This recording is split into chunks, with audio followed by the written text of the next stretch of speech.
Made my son and his best friend sleep on the dog bed after they refused to clean up my injured dog's mess, who was just run over on purpose by my wife, and now she's acting like the victim, while my son and his friend are scared of me and tried calling the friend's parents from their vacation to rescue him.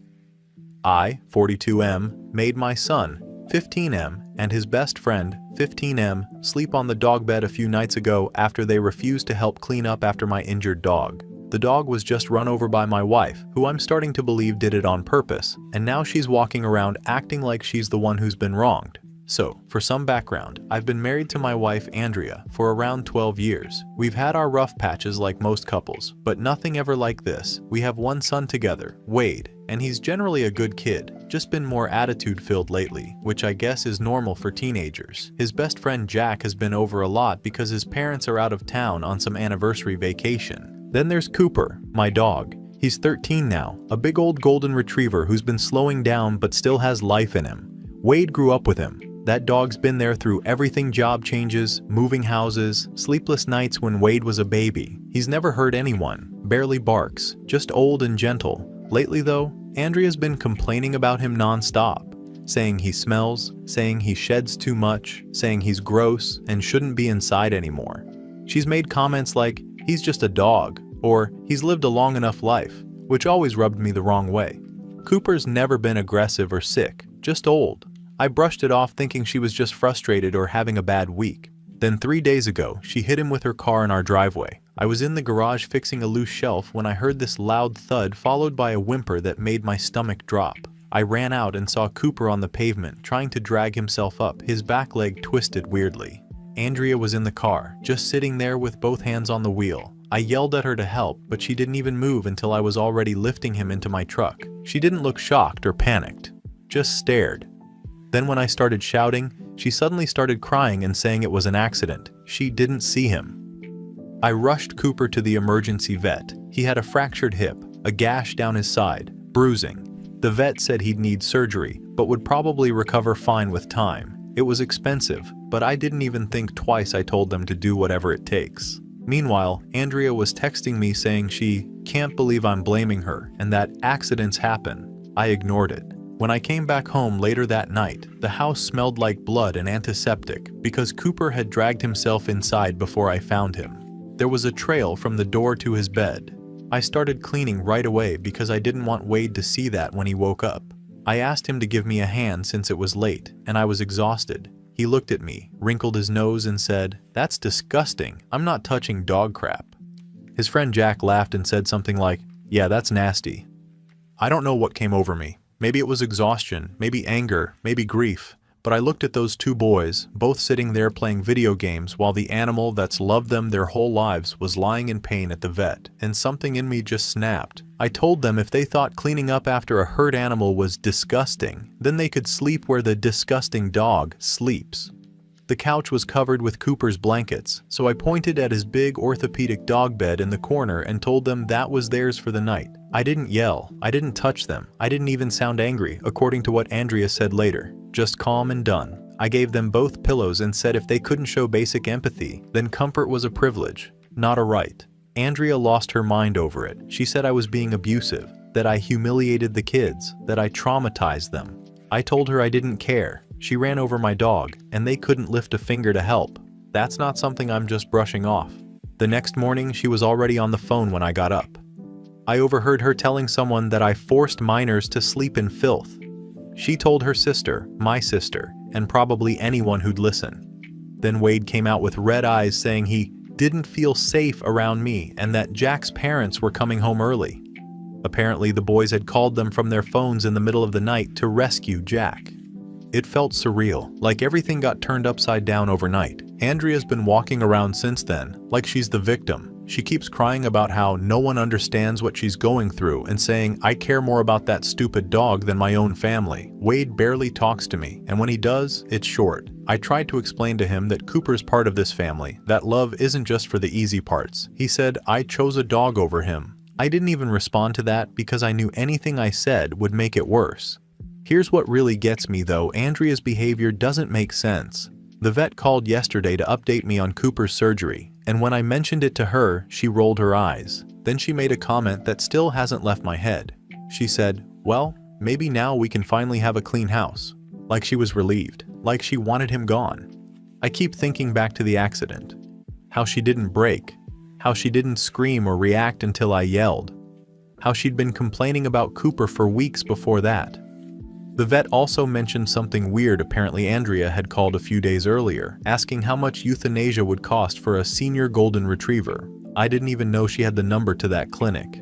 Now, every time I look at her, I just feel sick. My son and his friend are acting like I'm the monster here. Andrea's acting like she's scared of me, like I'm losing my mind. I haven't raised my voice once since this happened, haven't touched anyone, haven't done anything except take care of my injured dog. And somehow, I'm the bad guy. Update 1. To everyone who commented on my original post, thank you. A few people said they thought my wife might have been setting me up, or that the situation sounded bigger than just an argument about the dog.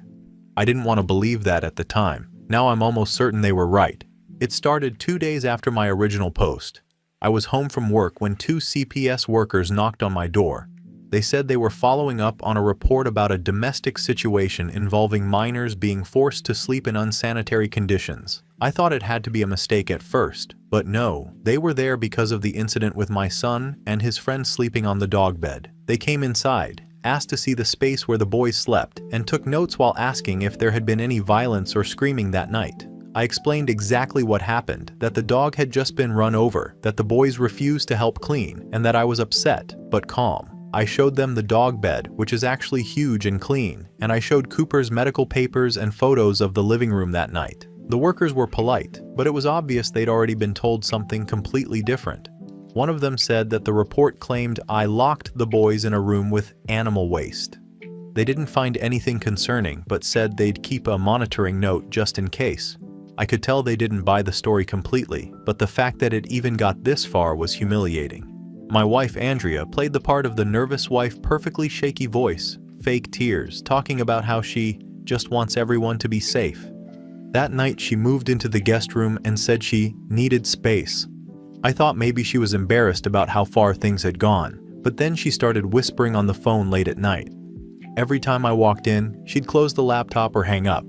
The next morning, Jack's parents showed up unannounced. They had cut their vacation short and were furious.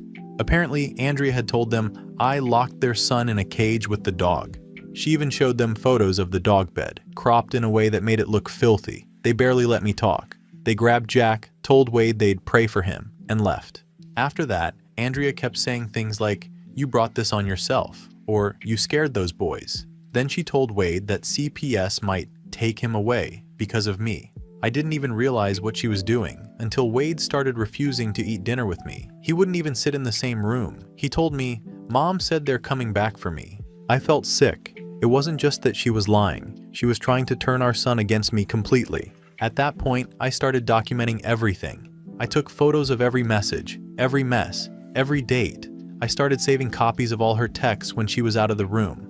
I even backed up the vet bills, just in case. The vet was the first person who accidentally gave me a clue that something wasn't right. He mentioned, casually, that Andrea had called a few days before the accident, asking about euthanasia pricing for older dogs. He thought I knew. When I told him I didn't, he just looked at me awkwardly and said, "Oh, I must have misunderstood." That's when everything started fitting together. The way she didn't look shocked when she hit Cooper. The way she immediately blamed me afterward. The fake crying when the neighbors came by. She wanted me to lose it, to yell, to snap, to look like the unhinged one. The part that really confirmed it for me came last night. I was cleaning up her desk because she'd left old mail all over it. I noticed her laptop was still open, and she'd logged into our shared email account. I wasn't snooping, I was just trying to delete junk mail. But then I saw a sent email to someone saved as T. The subject line was blank. The message said, "He took the bait perfectly." That was it. No details, no signature. But it was sent the night after Cooper got hit. I don't know who T is yet. I don't know what kind of plan this is or why it feels like more than just a bad marriage. But she's not acting like a guilty person. She's acting like someone who got exactly what she wanted. Update 2. I didn't plan to post again this soon, but after what I found last night, I don't even know who I married anymore. I thought things couldn't get worse after CPS, the lies, and losing Jack's parents' trust. Turns out that was just the start. Ever since that email to T, I've been second-guessing everything around me. I started paying more attention to where Andrea went, what she said, even what she left lying around. I wasn't snooping. I just couldn't shake the feeling that I was missing something big. The way she carried herself lately didn't match someone who was scared or guilty. She looked smug, like she'd already won something I didn't even know we were fighting over. The house has been tense. Wade still won't eat dinner with me. Andrea barely speaks unless it's about groceries or bills. I've been keeping calm, making small talk when needed, recording every conversation after checking the local laws, and writing everything down after she goes to bed. I've been walking on eggshells, but not out of fear anymore, out of strategy. Last night, I was looking for Cooper's vaccination papers to add to my lawyer's growing stack of evidence. I was digging through the office drawers where Andrea keeps tax documents when I found something strange. There was a small shoebox wedged behind the folders. Inside was a phone, not her regular one. It was older, but still connected to Wi-Fi. I plugged it in, figuring it was some backup she forgot about. The second it turned on, it synced automatically, and her messages popped up. That's when I realized this wasn't just an old phone. It was a separate one she'd been using. There were hundreds of messages between her and someone saved as T, same initial as the email. The first few messages were flirty, but then they turned into detailed conversations about me. The more I scrolled, the sicker I felt. She wasn't venting about marriage problems. She was planning something. They talked about how she could push me until I cracked, how she could use the dog situation because I'm too emotionally attached to that thing. There were messages about setting up proof, and one that made my hands shake. If he yells or loses it, record it. CPS will take care of the rest. Then came the message that confirmed everything. A few days before the accident, she wrote, "He'll never let that dog go. I'll just have to do it myself." And T responded, "Make it look like an accident. I'll back you up if it comes to it." I didn't confront her. I didn't even breathe heavy. I took photos of everything with my phone, uploaded them to a cloud drive, and emailed copies to myself, my lawyer, and one trusted friend who's been quietly helping me collect evidence. I spent most of the night reading every thread between them. They talked about making me look unstable, about setting up witnesses, which I now realize means Jack's parents, and even about Wade. One message said, "If Wade's scared of him, that'll seal it." I wanted to throw the phone through the wall when I read that. By the time I got to the end, the tone between her and T started shifting. They were arguing. Apparently, T was worried about being seen with her too often. He said something about his job being on the line. Then Andrea wrote, "You promised me this would be worth it."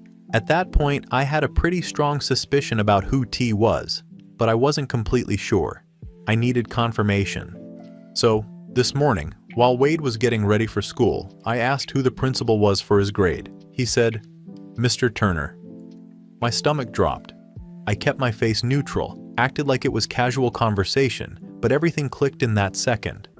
Turner is T. My wife has been having an affair with my son's school principal, and not just that, he's the one who helped her set up this entire situation. I checked timestamps on their texts. The day CPS first came, there's a message where she wrote, "They showed up right on time. You're a genius. I didn't sleep last night, but I also didn't break down. I've been quiet all day, pretending everything's normal, but inside, I'm just done. I'm not yelling, I'm not begging, I'm not crying, I'm done."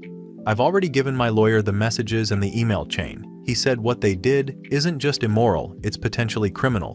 False reports, conspiracy to manipulate CPS, possible animal cruelty. He's planning to contact CPS directly and also file for an emergency custody hearing, since the same people who tried to set me up are around my kid at school. I've also emailed screenshots to the superintendent's office anonymously. They'll recognize enough to know exactly who's involved. Andrea noticed something was off with me today. She kept asking if I was still mad about the CPS stuff, trying to bait me into reacting. I didn't. I just said, "You'll see soon enough." She froze for a second when I said that. Maybe she doesn't know I found the phone yet. Maybe she thinks she's still in control. Update 3. I've been quiet for a while because my lawyer told me to keep my mouth shut until certain things were in motion. But now that it's all documented, handled, and backed up, I think I can finally breathe a bit and just tell what went down. After I found out T was actually my son's principal, everything started making sense in a disgusting way. The fake CPS calls, the rumors, even how quick the school seemed to respond whenever Andrea wanted something done, it all lined up. It stopped being about just revenge for the dog at that point. It was clear she wanted to destroy me in every way she could, and then fall into the arms of someone who would protect her story. The first thing I did was forward everything to my lawyer, texts, emails, that vet note where she'd called about euthanasia before the accident, and the photo of her car that day. My lawyer said the best move was to let the right people handle it. I didn't have to fight her physically or scream. The evidence spoke for itself. We sent everything to the school board, CPS supervisors, and yes to Mr. Turner's wife. That one was hard. I didn't know her personally, but I felt like she deserved to know. I wasn't expecting her to react the way she did. She didn't just confront him quietly, she went public. Within a week, Turner was put on administrative leave pending investigation. Andrea found out 2 days later, and I could tell by the way she was pacing around the kitchen that she'd finally realized her control was gone. She kept trying to act like she was calm, making small talk, asking where Wade's soccer bag was, but her hands were shaking. That night, she started calling Turner non-stop. Wade overheard enough to know she was begging him to fix this before everything blows up. By the end of the week, the fallout was brutal. Turner's wife showed up at the school while Andrea was volunteering for some parent committee thing. I wasn't there, but multiple parents told me later that she called Andrea out in front of everyone about the affair, the CPS lies, even about Cooper. She apparently had screenshots printed and read some of them out loud. Andrea tried to deny it, but people started pulling out their phones. Someone even recorded part of it. Turner's wife filed for divorce immediately after. Turner's been removed from his position while the school investigates gross misconduct. I heard from one of the teachers that his license will likely be revoked once everything's reviewed. CPS came again, but this time the tone was completely different. They said the case was being closed with malicious reporting marked on record. The caseworker apologized even, said she wished more people documented things like I did. Andrea tried to shift the story again, saying I hacked her phone and made up the messages. That fell apart fast when CPS confirmed her voice in one of the recorded calls, and the vet backed up the timing of her inquiry. She didn't even know how deep of a trail she'd left. Then she tried playing the sympathy card with neighbors, telling people I was emotionally violent and that I made her feel unsafe. The difference this time was nobody bought it. I printed everything and showed the people she'd lied to. I didn't post anything publicly, but I made sure anyone she told her story to saw what really happened. The group chat for our street, which she used to basically run, exploded. People she used to gossip with were suddenly asking her why she lied about the accident and the CPS case. Even her own sister texted me later saying, "I can't believe she did that to Cooper." Wade started seeing the cracks too. I think he had been holding on to this image of his mom that didn't match who she really was. After hearing her on the phone that night, and then seeing how everyone around her reacted, something clicked. He came to me one evening, just stood there for a while, and said he was sorry, that he didn't know she could go that far. I didn't make a big deal out of it. I told him I understood, because honestly, I did. Andrea had everyone fooled for a long time, me included. By the time I served her divorce papers, she didn't even try to deny what she'd done. She just screamed that I'd ruined her life and that I'd regret this. Then she packed up some clothes and left that night. She's been staying with a friend since, but I know she's still trying to twist the story somewhere else. Next up is court, and I'm ready for it. This time, I'm not the one defending myself. Final update. The divorce went through even though Andrea tried every possible trick to delay it. Fake tears, claiming I was emotionally abusive, saying I isolated her. None of it held up. The court saw everything. My lawyer made sure of it. The texts, the photos, the CPS records, the messages where she literally admitted to running Cooper over on purpose because he cared more about that dog than me. Every single lie she told fell apart in front of her. The judge didn't have patience for her games either. She tried to interrupt during the hearing, tried to turn it into a sob story, but once the evidence about her and Turner came out, she just sat there red-faced and shaking. When the custody ruling came, I got full custody of Wade. She got supervised visitation, twice a month, but Wade hasn't wanted to go to a single one. I told him I wouldn't force it. Turner's career ended too. The school board terminated him for misconduct, and his wife filed for divorce and sued both him and Andrea for emotional distress and defamation. She even contacted me privately to thank me for exposing the truth. I didn't respond much beyond that.